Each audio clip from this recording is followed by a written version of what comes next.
Good morning. Thank you for joining the Developmental Disability iBudget Provider Rate Crisis webinar. We're waiting for more people to join. We see that people are getting online with us, so we will start our program in a couple of minutes.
Good morning and welcome to the Provider Rate Crisis webinar.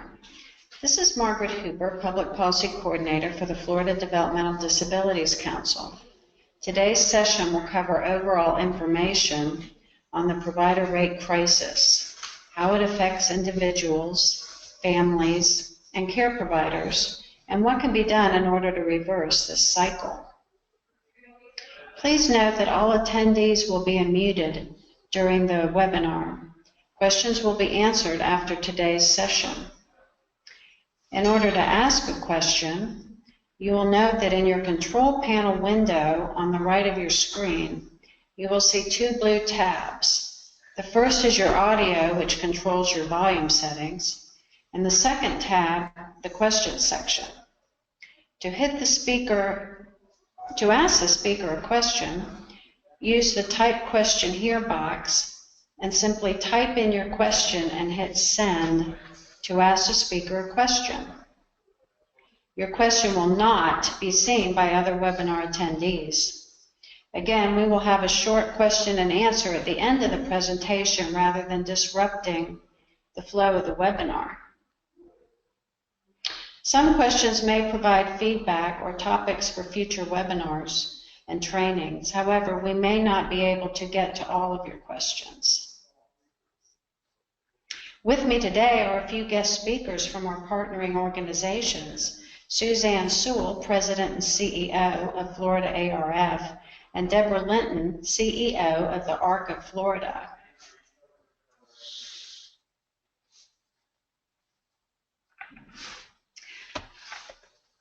I'd like to provide an overview of what we'll be talking about today. Direct care providers are the foundation of the Developmental Disability or iBudget waiver. Provider rates have not come back to where they were in 2003 and have not kept up with the cost of living increases on top of that.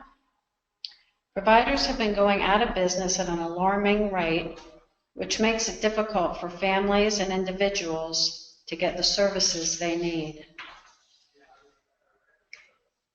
The main concerns are less provider availability, and fewer service options.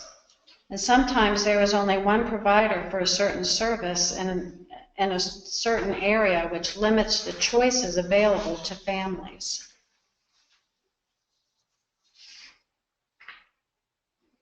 But I want to make sure that everyone understands what the I-budget waiver does.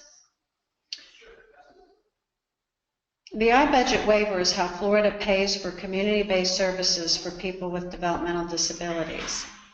It's called a waiver because people give up or waive their right to institutional services in favor of community-based services.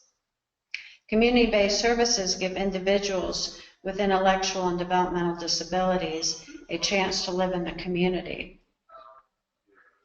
Now, Deborah Linton and Suzanne Sewell will give us some data to explain why this system is in fact in crisis. It's always important when you talk to a legislator or other decision makers to have the facts behind what you're stating. We wanted to assist people in being better informed today, and hopefully you feel more comfortable in going to those in positions to make decisions about Florida's funding. So we want to give you some facts about the provider rate crisis. Thank you, Deborah and Margaret. I want to share some numbers with you that demonstrate the problem. Due to the provider rate crisis, we see that the number of available I-budget waiver providers continues to decline. If that trend continues, the amount of available care will deteriorate.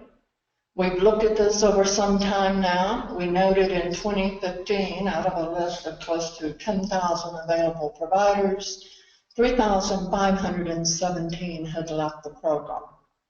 Another statistic that's alarming, we know that our annual turnover rate for direct care staff is at about 40%. And the primary reason appears to be low wages. Now, low wages typically equate to low rates and the available reimbursement. Our direct care staffing costs for most provider agencies represent 75 to 80% of their expenditures. So if the reimbursement rates are low, it plays out in high turnover rates.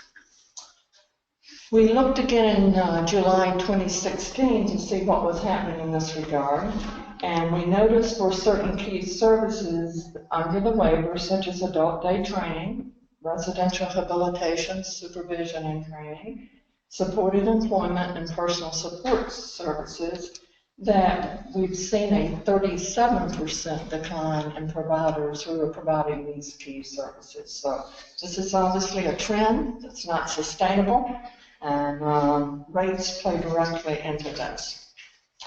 The provider reimbursement or compensation rates are significantly lower since 2003. We use 2003 as the base point because that was the last time that the state actually conducted a uniform rate study. And our rates today are 11% below than where they were in 2003 on average. At the same time, we're seeing some factors, increases that are creating pressure. If you just look at Florida's minimum wage alone, that has increased 57% since 2003. At the same time, providers are facing increases in their health insurance costs, many attributable to Affordable Care Act and other increases. Workers' compensation rates continue to rise. There have been many unfunded mandates that have been added as well, such as licensure requirements for group homes, background screening requirements, mandated training. So when you put all of these different factors together, you can see we have a system that is strained. And while there has been some relief, 11% below 2003 is a very problematic situation for our provider agencies. While those are very convincing statistics, those are the pressures that are being felt in the cost. But when you look at the funding, we have certainly a big problem. Florida is ranked 50 out of 51 states for low fiscal efforts, states and the District of Columbia for their DD services. Dave Braddock publishes each year what is considered the Bible of statistics for intellectual and developmental disability services around the country. And this finding is based upon his research. Sometimes we hear, well, other states have not done as good a job of keeping people in their homes, and that's why Florida's funding is lower, because we've done a good job. But if you look across the states, especially states with similar populations to Florida, we all keep about the same number, same percentage of people in the home, and anywhere from 71 to 76% of the people are served in the home setting. So it's still not a statistic to be proud of. It's 50 out of 51. Thank you, Suzanne and Deborah. Now I think we should talk about how this crisis affects different groups. The three groups that we have defined as being affected for purposes of this conversation are the individuals with intellectual and developmental disabilities themselves, the families and loved ones of an individual with intellectual and developmental disabilities, and the provider companies, their employees, and individual providers. Now let's talk about the individuals and how they're affected. Many individuals with intellectual and developmental disabilities may not be able to get services they need consistently. For example, an individual who needs help to get up in the morning may not always be able to depend on that personal care attendant being there due to a sparse workforce. The quality of services can suffer as there is constant turnover and minimally qualified attendants who are dependent upon for a most personal service. There are times when it is hard to find a certain service like companion services because it has become such a low-paying job, and also group providers cannot afford to have this service as part of what they offer to their community. And now Deborah Linton will talk about how this crisis particularly affects families. That's right. As you said, this has broad, far-reaching impacts on a lot of us, and the families are certainly greatly impacted. You know, in Florida, we have a lot of elderly parents. About 33% of the individuals with intellectual and developmental disabilities in the state have caregivers who are 60-plus years of age.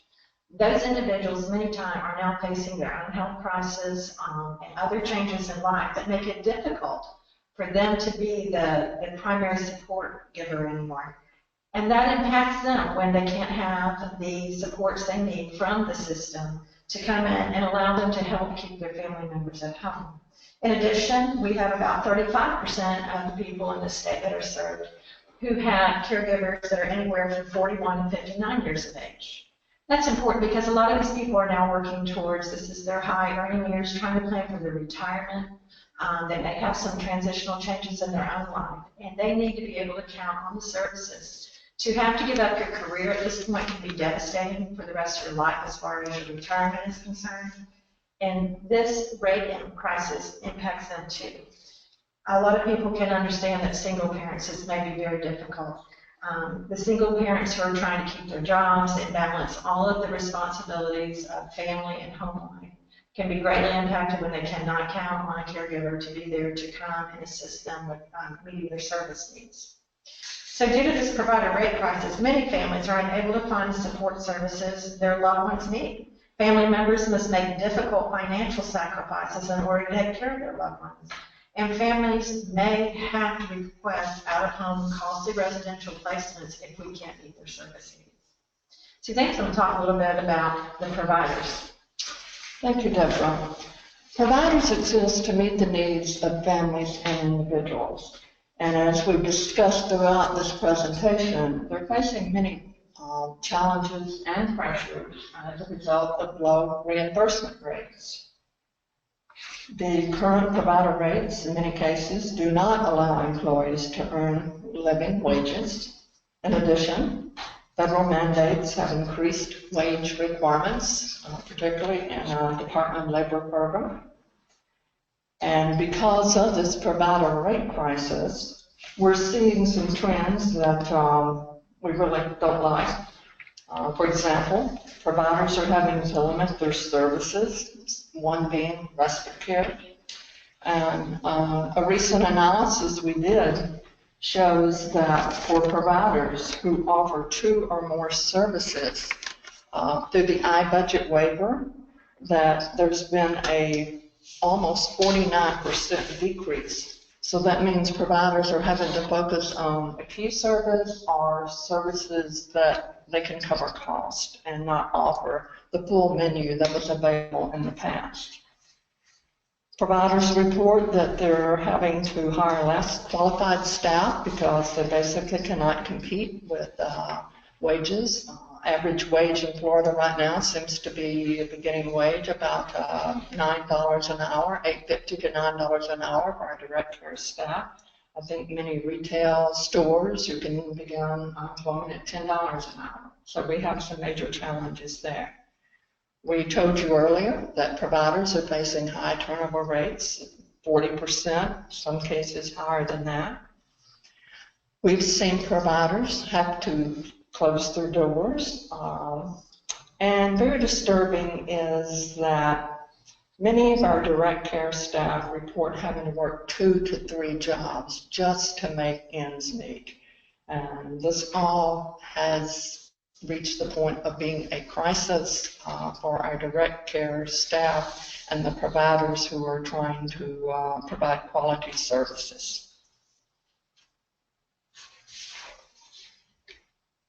So how does this affect us and you all directly? The bottom line is that remaining on the current path will continue the deterioration of a network that serves Florida's most vulnerable citizens. Florida has seen a dramatic drop in the number of providers since 2008 who provide critical services, meaning individuals have fewer providers to choose from and a less stable provider system to count on. The home and community-based system is a wonderful alternative to institutional care. It's cost-effective, and most importantly, it gives individuals with intellectual and developmental disabilities an opportunity to live in the community with their family, independently, or in a small group home. So what can be done? The legislature has the power to allocate more funding to increase provider rates. This will strengthen the iBudget system so that this cost-effective option of being included in the community can continue. Suzanne can tell us what we are doing now currently as a stakeholder group. Thank you, Margaret. Quite simply, we are asking for a provider rate increase for 4 critical iBudget services. These services are personal supports, which bring services and supports into individuals in their own living environment. Adult day training, day activity, meaningful day activity for the folks who are being served. Residential habilitation, training and supervision services in group homes. And supported employment, which is a service that helps many individuals maintain independence and earn wages. As we pointed out, our rates are below the 2003 level. This is a crisis. We're requesting that the legislature approve $31 million in state or general revenues. That would generate at least $46 million in federal Medicaid match. And this will get us closer, unfortunately, only back to 2003, but it will cover more of the basic cost of the programs. There are some other issues that we're supporting. There was a Department of Labor rule a couple years ago that has changed how in-home supports can be delivered. And there are different payment requirements, hours of staffing have to be recovered. That issue alone, we think, will cost about $39 million in state and federal funding. And it was funded last year through non-recurring dollars. And we now see the recommendation from our governor to roll that money into the base funding as a recurring issue, and that is a huge issue that's needed to continue those personal support services or in-home supports that are being provided to thousands of individuals. There are some other important issues. I think there are recommendations for rate increases for nursing. And then there's one issue I'm particularly supportive of, and most of my member agencies have weighed in on this about the need to seek funding for a transition of individuals out of a comprehensive treatment educational program. There are about 200 individuals that will be going out. The current price tag on that request is $5 million. It is a huge issue and definitely one that will need to be supported for individuals to receive services that they need out in the community. And there will be some costly behavior services that will be involved. So, Margaret, that's what we're doing. Thank you, Suzanne. So now let's go to what you can do.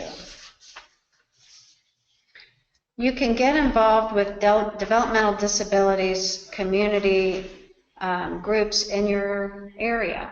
For example, you could join the Family Care Council in your region if you are on the waiver or the wait list. Or if you are a provider, you could sign up to get information from waiverprovider.com. Educate yourself about the provider rate crisis in order to educate others. And we also definitely need to educate decision makers on the key issues and to communicate your concerns now. You could also sign up to receive capital updates and legislative bulletins at www.fddc.org. And for more resources, please visit www.floridaarf.org. Now let's talk for a minute about contacting your legislator. We just wanted to make sure we covered some brief pointers here. Legislators have local offices and offices in Tallahassee. So contact your legislator's office and let them get to know you as a constituent and a disability expert. Also, please share your opinions and concerns on this issue. Now, you can make an appointment to visit their office, or you could ask to speak to them on the phone, and you can also send them a letter or email. Do not be afraid to talk to aides and develop a relationship with lawmakers' aides, because they can bring your issue to the attention of the lawmaker. Now, if you're not sure who your representative and senators are, please check out the following links that you see on your screen. And essentially, if you go to www.myfloridahouse.gov, and in the Senate, you can go to www.flsenate.gov, you can find out how to find who your legislator is by entering your address or zip code.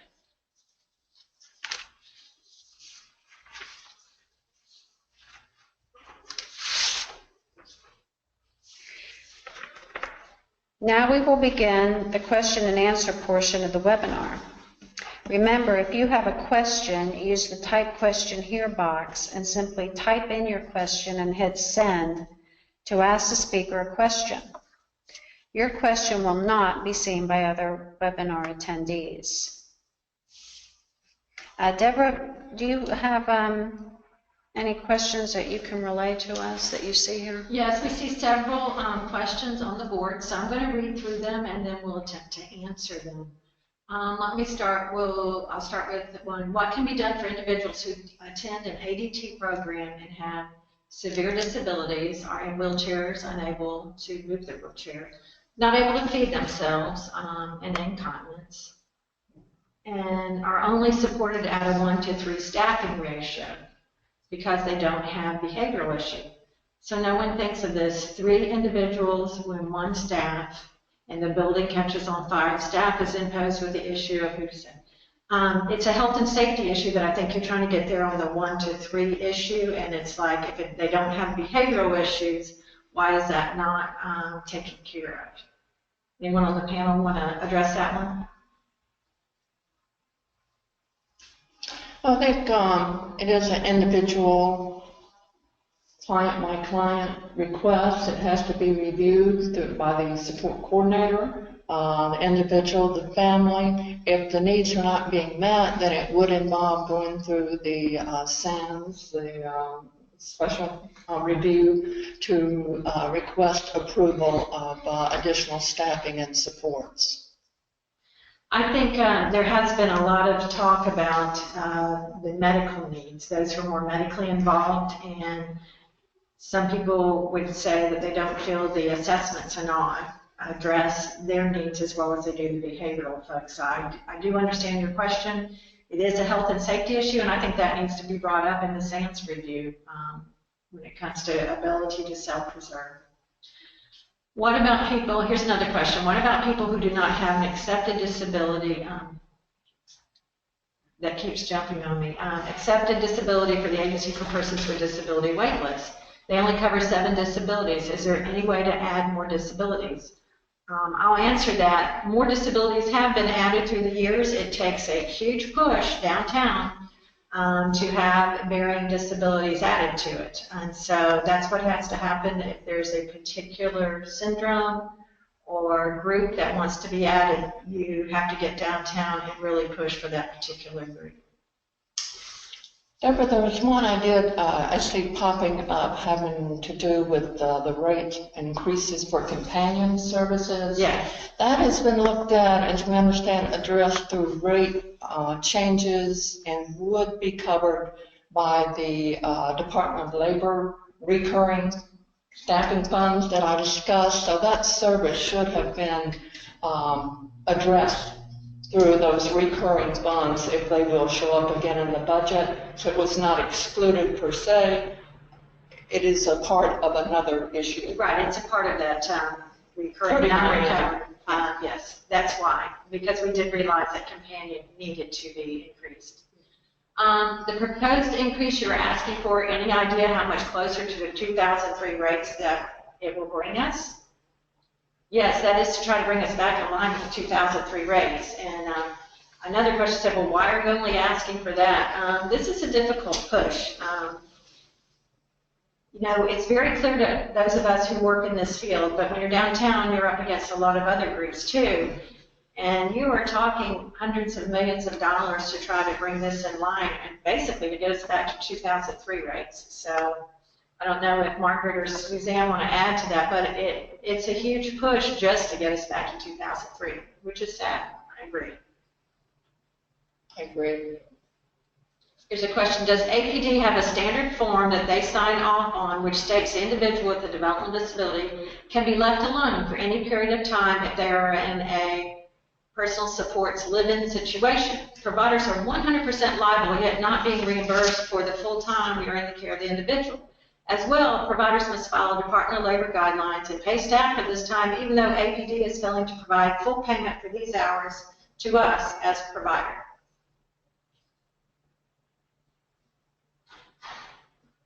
I hear you. I mean, I don't know what else to say. I am not aware of a form that APD has put out saying sign off.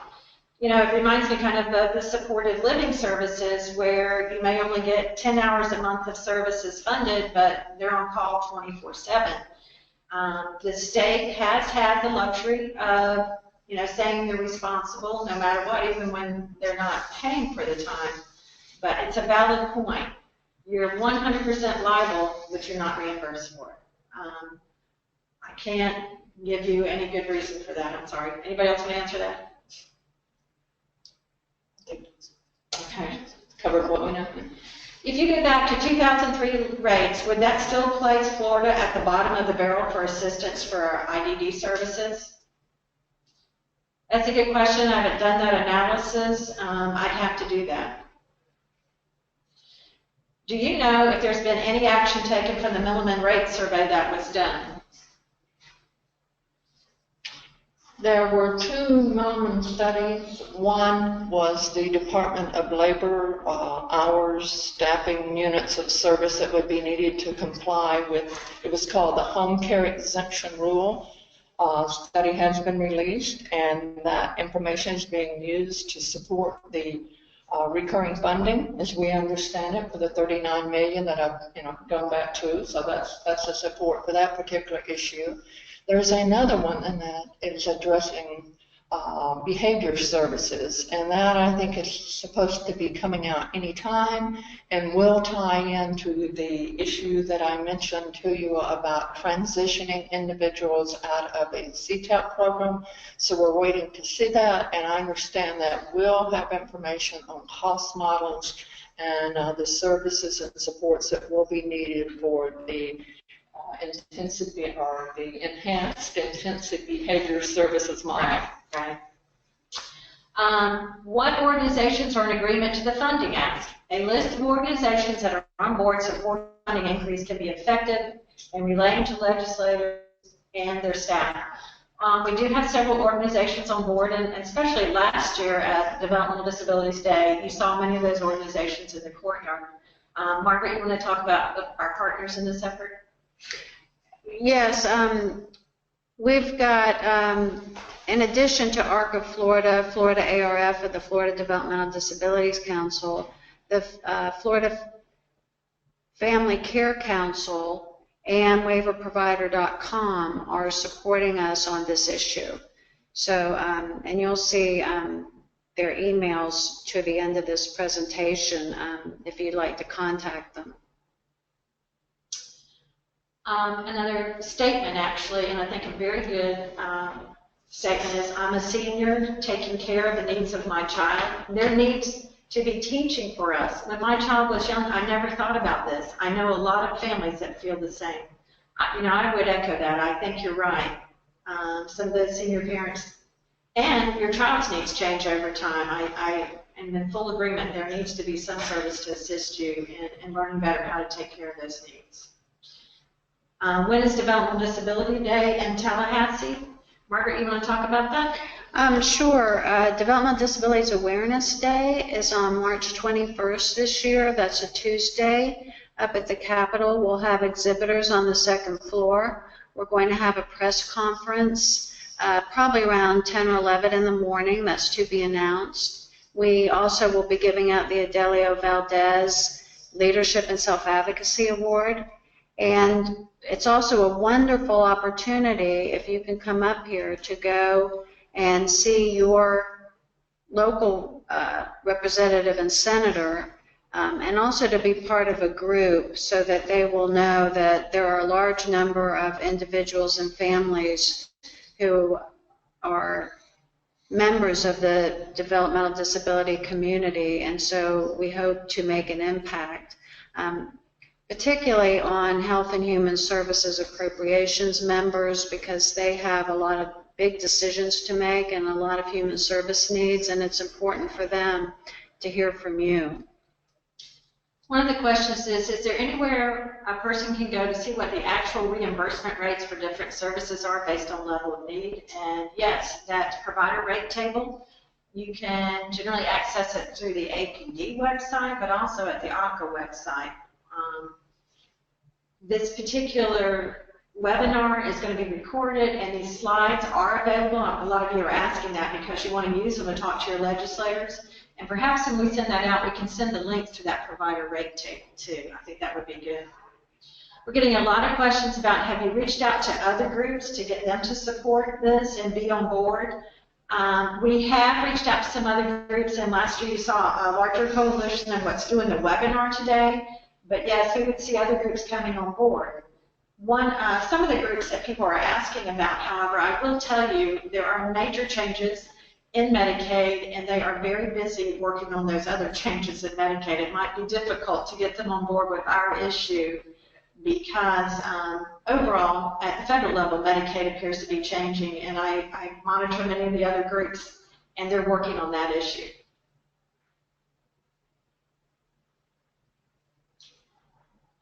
We are curious to know why life skill development is not requesting a raise due to it requiring them more expenses on our employer's side.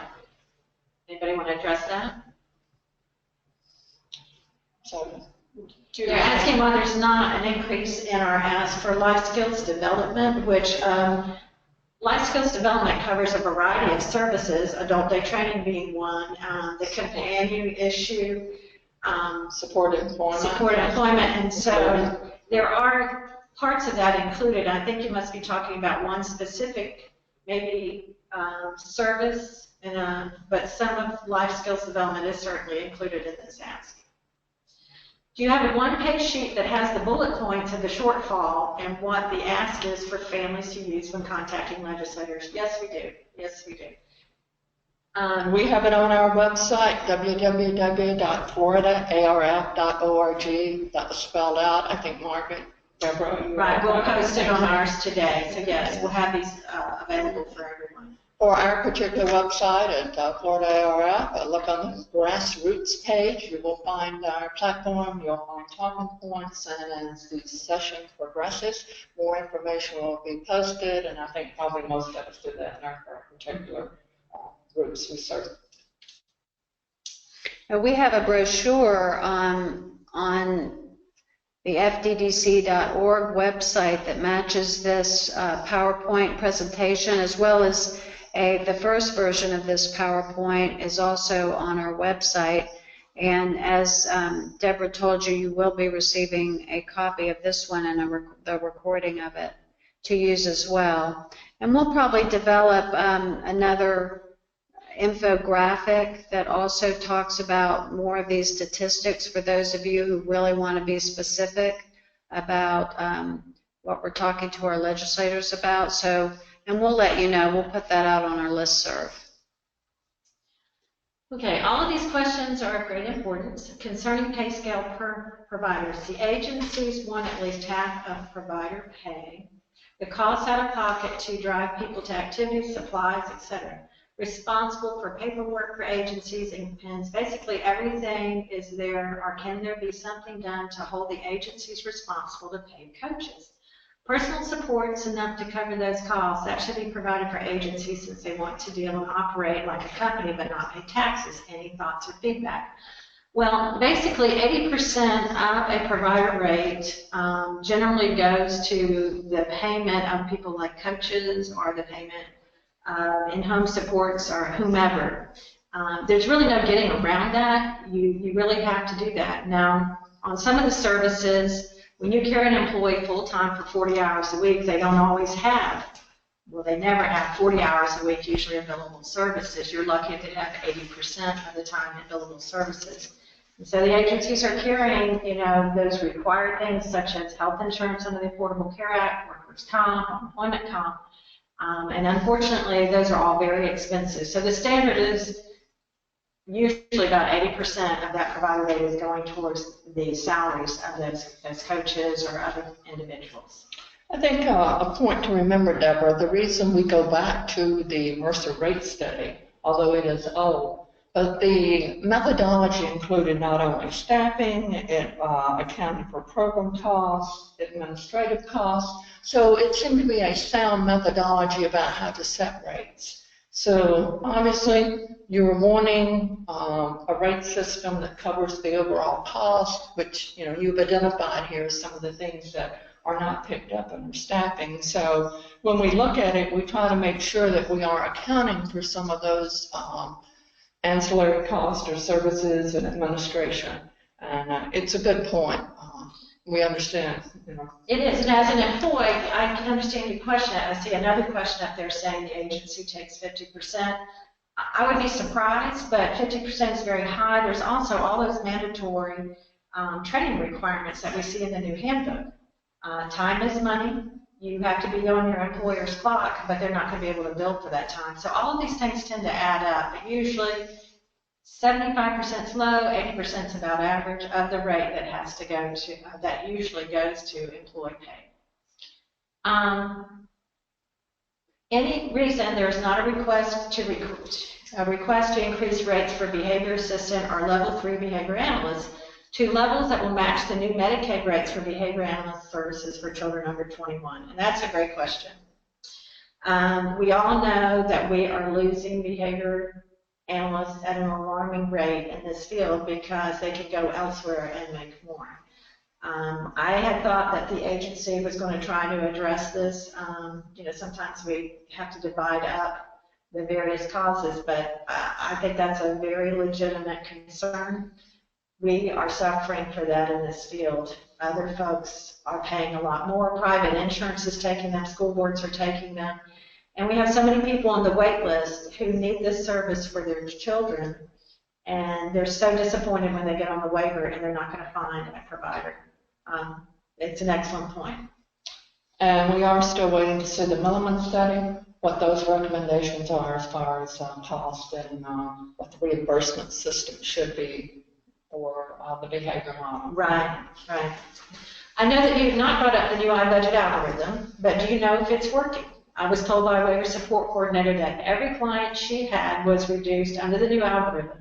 This is a big problem if it is true. We do see that when the algorithm was ran, most people did see a reduction. The agency says that that is only the first step. They have more steps to go through before there's actually a true reduction in funding. I do not know of anybody at this point that's had the reduction that was on the algorithm. Do either of you ladies know anybody? No. So there's still that, there's like reconsideration, or the agency says that's one step in it. It is concerning if the algorithm isn't showing up that well, and truly projecting, but there are supposed to be some other recourses for this.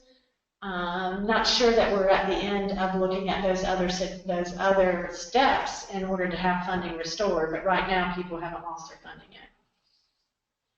When looking at the rates, we're requesting, is it being considered the differences between W-4 companies, what they have to pay versus the 1099 companies? There is a small difference in pay, yet the costs are extremely high for companies operating as a W-4 or W-2. Anybody want to address that? That's an issue that we have discussed on several occasions with the Agency for Persons with Disabilities. Part of it was looked at, I think, in the Milliman study, again, trying to figure out what's fair and reasonable. There are some differences between agency rates and solos or whatever. It is a problem. What we invariably tell people to go back to is to work with your accounting firms, your attorneys. These are labor law issues. Our impression of it, what we've looked at, any agency hiring direct staff, we feel needs to be a W-4 employee, not a 1099. But again, you will need your attorneys to address that and to make sure, whichever model you're using, that it's correct and it meets federal and state laws. That's right. I have heard from providers who have now gotten in a lot of trouble with wage and hour, and we're not meeting the standards that those are not 1099 employees. And that is what we're talking about, the change in that labor law that impacted so many people. So from a waiver support coordinator, everyone's reserve funding is gone, even when APD is done with all of their steps with the new algorithm. This is going to mean, for any changes, even minor ones, you're going to have to go through a SAM. And I don't know if y'all are familiar with that term. That's one of the recourses you have if the algorithm cuts your cost plan. This is drastically increasing APD and waiver support coordinators' workloads.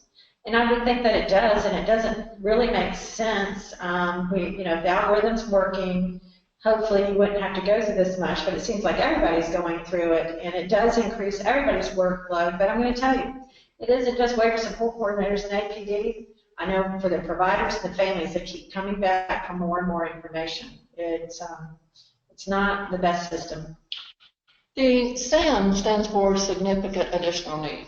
So it is a justification above and beyond what your formula generates. The formula is nothing more than a formula, and it's being done based on certain factors and your the results of your assessment. So when it comes out, folks are being notified of that, and then a lot of the services that have traditionally been part of individual service and cost plans, don't show up just by the formula. So it's very important that families work with support coordinators, go back, justify the need, and make sure that you pursue the SANS process, because relying on the formula alone it's probably not going to be adequate in many cases. Right, in most cases.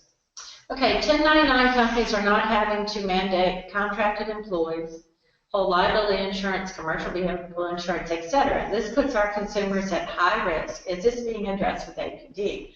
As far as I know, it's not. It's probably wouldn't be. It would be a best practice, I would think. Families need to be able to choose their own provider. But just like when you go to your doctor's office, if they tell you they're not curing malpractice or something, and you sign a waiver of that, it's probably a good idea if APD would implement that. That you understand the person you're having provide your services doesn't carry these types of insurance. So that's a good question. And providers just need to comply with DOL, Department of Labor rules and requirements, and make sure they are compliant. We're hearing of more and more reviews, investigations being done in states, so right. Yeah, beware. Okay, it does not make sense to have a SAN, significant additional need review, for every consumer due to the algorithm. The workload's becoming very difficult to keep up with. When is the new algorithm issue going to be rectified? I am not aware of any plans to rectify. Is anybody else? No. No, in fact, the algorithm is just supposed to be the base need that an individual of a certain age and who's living in a certain living setting, and also this year they've factored in some of the QSI indicators that were tested statistically significant. So it really is supposed to be a base that over time is supposed to accurately predict the cost of people in that situation. But as we know, people with intellectual and developmental disabilities have a lot of different combinations of needs. So there's a lot of people that fall out of this average. And that's why going through that process is, I know it's arduous, but that's the way they're kind of rebalancing the budget as far as making sure that people, for example, who used to live in the community, who have moved back home, they may have more money in reserve that they're not using or haven't used in a year or two. And this is a chance also to make sure that the agency is maximizing the use of the funds in the system. Okay, I have another question. It says, please address the impending cuts and how they directly will affect the providers, whether there's an increase or not. At this point, I'm not aware of any rate cuts in the proposed governor's budget. I'm not aware of any proposed downtown at this point. Unless I'm wrong? Another program, the ICF program, there are some recommended cuts. That's outside of the waiver. We will be trying to respond to that. But for the waiver, I'm not aware of any cuts. Right, I'm not aware of any reductions. Now, if you're talking about reductions in cost plans, that's a different issue, and we've been talking about going through the significant additional needs request. But how would that impact providers? Well, it would be that people will not be coming to your services as often, or they may not have your service anymore, if that's what the question was. It could relate to discussions about Medicaid block granting for states and what may happen. We're watching that. I think all of our agencies are at the federal level to see what happens. There are different scenarios. Florida could gain substantially using certain per capita ratios and what our fair share would be, because Florida has underdrawn its federal dollars that it could get. But that's down the road, and we're still trying to track that and see what happens. And I think the last question that just came in on that issue is I was contacted by my representative from the state, or I contacted them, I'm not sure which, stating that they would take away the client's service if he didn't have an arbitrary meeting. I'm not sure what that means. Is that true? Can APD pull disabled services? I'm not sure exactly what you're saying. I think you may be talking more about what Suzanne just references. Down the road, Medicaid, and one of my lobbyists told me the other day, you shouldn't call it Medicaid if it changes. It would be a totally new program, which when I was watching a congressman talk last night, it wouldn't be Medicaid anymore.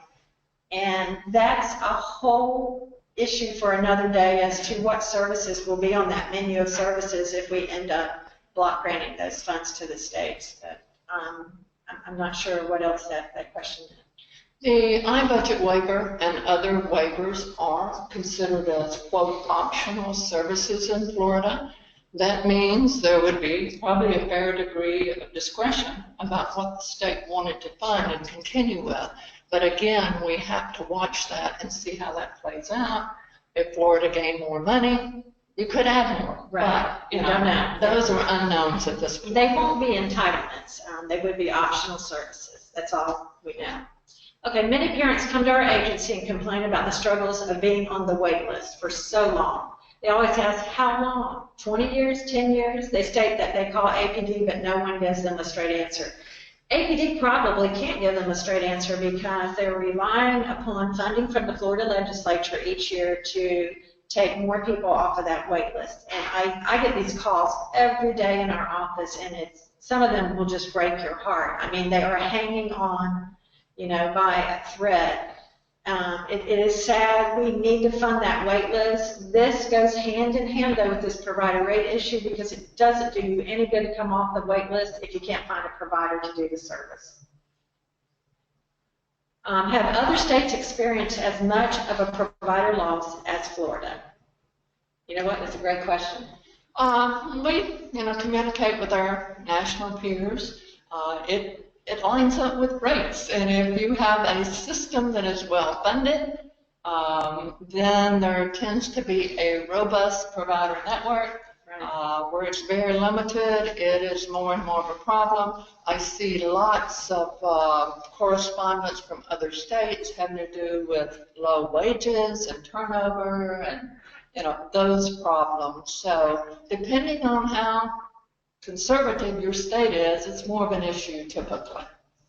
Right, and as we said before, Florida is 50 out of 51, so many states are not facing the loss that we're facing because they have a better funded system. Okay, consumer cuts in funding are directly related to the decline in providers, as it is not simply just the lack of funding for provider rate increases, but the consumer having less dollars to spend to obtain services.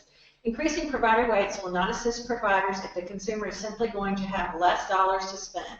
How is the Florida Developmental Disabilities Council addressing this? Can I speak to that one, Margaret?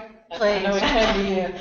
When we have talked with legislators, when we've talked with the Agency for Persons with Disabilities, Agency for Healthcare Administration, we have made it very clear that any rate increase request is not to be a cut in the services that individuals will receive. And so far, last year when those increases came in, 3%, cost plans, I'm told, did go up. I did not hear where any cost plan went down the services because of the rate increase. So that is a part of our message. We always try to communicate this should not be at the expense of anyone's services. Right. And I would like to add that the council has a new 5-year state plan and one of the goals is to build up the quality of the workforce through provider rate increases and good training. But also we take a protective stance to make sure that providers aren't losing any ground than they already have since 2003. So I would say that we would oppose any legislation or budget proposals that would cut provider rates and cost plans. And I think this is a really good question. It says, what can we learn from Indiana, where the person just placed in charge of CMS revamped the Medicaid system? And as you know, our new vice president was the governor of Indiana. I know I've been in touch with my counterpart for the state ARC in Indiana. And he certainly knew the DD system there. They have been in close contact with him. So I agree. I think Indiana is an excellent state to be looking at what did they do. I won't tell you that I've done that. We do know that they went with a carve-out of managed care for DD populations. Right. Did not think it was the best service model for folks with intellectual disabilities.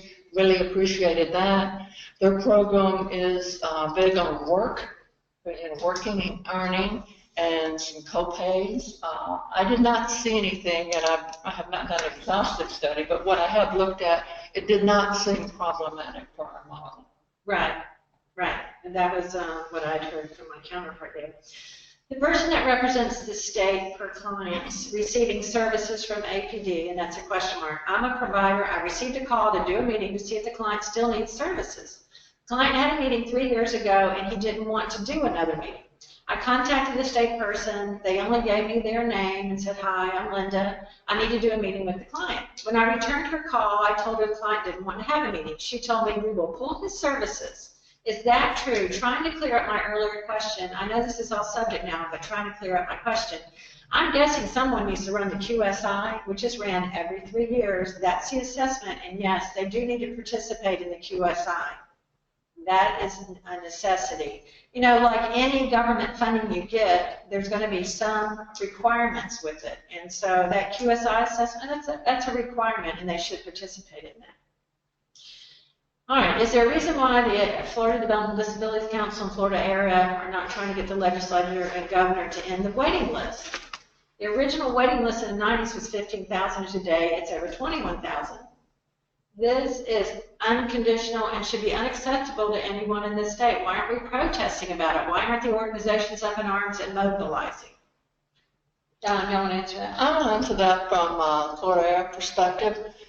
We have never gone against or resisted funding for the wait list. However, we did not include it on our particular platform this year because, quite frankly, my folks are at the point where we cannot take more and serve more with the problematic rates that we have. So to even indicate that we can is just, you know, we're at a crisis point. We cannot. Now, yes, there's 20,000 people on the wait list. It's not as easy to explain as it sounds. Probably about half of the folks on the wait list are still in school, youth, and maybe receiving services from school system. Many may be receiving services from state plan, Medicaid program. The state has served, I think it's through the critical needs now, as far as those who basically have the most pressing needs. So, yes, it would be great to serve the entire wait list. But at this point, we've reached a crisis, and providers need more rates so they can provide the services that folks are wanting, and then, you know, bring on more. Margaret? Yes, we understand the need to prioritize provider rates, but we also don't want to lose ground of getting people off the waiting list. We want to keep the momentum going and the success we've had over the last few years. The council has funded a waitlist strategic plan project for the last few years. We've gotten almost 5,000 people transitioned off the waiting list. And we are proposing that up to 1,500 people be transitioned again this year. We are partnering with the Florida Center for Inclusive Communities, who have just put out a website on this topic. It's for the Florida Developmental Disability Waitlist Campaign. And the website is www.ddwaitlistflorida.org. It's a wonderful waitlist, and we also have a brief about a legislative brief regarding this issue and another handout, and it's a really good package that you'll see a lot of at DD Awareness Day. We'll have those materials. But you can also go to their website and access those as well. So while we understand that provider rates is really important, we still want to keep people coming off the system. It's a tough balancing act, but we're committed to doing that. The governor does have about 700 in his budget of people to come off the waiting list. So even though we've served 5,000, it's hard to get those wait list numbers down, because more people keep coming into Florida every day. We have 1,000 new residents every day, and we have parents whose children may have a developmental disability who get on the wait list first thing as well. So there's a lot of factors that go into the wait list, but we're very committed to greatly reducing it, if not ending it. And I think an important thing to keep in mind for people is that there's no way the Agency for Persons with Disabilities with their current staff can in any one year get more than 3,000 people off at any one time. So this really is something we've been trying to educate legislators that has to be done over several years. But you need to take off as large a number as you can each year to make that happen. Thank you, Margaret. I'm going to do just 2 more questions, and then we're going to have to close off our webinar. One is, I wanted to get this in, because there are some positives that have happened in our system, and one of the questions is, with 1-year mandated experiences we providers have, how can young people graduating from high school get experience to work in this field? And I think APD has worked on this most recently in that they have done a proposed change to the waiver handbook that the 1 year in residential habilitation can be waived, which was a big problem for a lot of providers and individuals who may have wanted to work in the field. There are some requirements for supervision and how long things can go on in the training phase, but APD has tried to address this, and so you'll see that change coming out in the handbook. It's in promulgation right now. There was one more question or comment I wanted to put up there, and it, where is it? It was from a parent. I'm sorry, could you go up some? Thank you. Okay, still the algorithm amount does not count the caregiver's capabilities to provide care. It does not count with the need of an individual to go to an ADT. It does not count with special needs added because of chronic illnesses. Therefore, it will always be a significant additional needs request. Still, algorithm amount does not count caregivers' capabilities to provide care, and therefore there will always have to be. Is there anything, is someone going to do anything to fix that? Personally, I think every time they try to implement the algorithm, it's a learning curve, and yes, there should be some fixes to it. I think we learn that every time they run the new one. I can't say that they are going to change it, but I think they're looking at this and know that they have some issues with this current algorithm. That's why they have these additional things. I would like to see them get out of the additional needs request and the cumbersome system that we're currently going to have to go through. Does anybody else have any thoughts on that? That we'd all like to see that change. We would all like to see that change. I know they're looking at the evaluation tool, so that hopefully will play out and help. I don't think it's an immediate fix, but the QSI assessment tool, improvements in that should generate better scores and numbers going into the algorithm formula. Thank you. And Margaret, do you want to give some closing comments and instructions for us? Thank you for joining us today. Thank you for your questions. Thank you. Yeah, it looks like we've been able to answer the majority of the questions. I'm really pleased about that.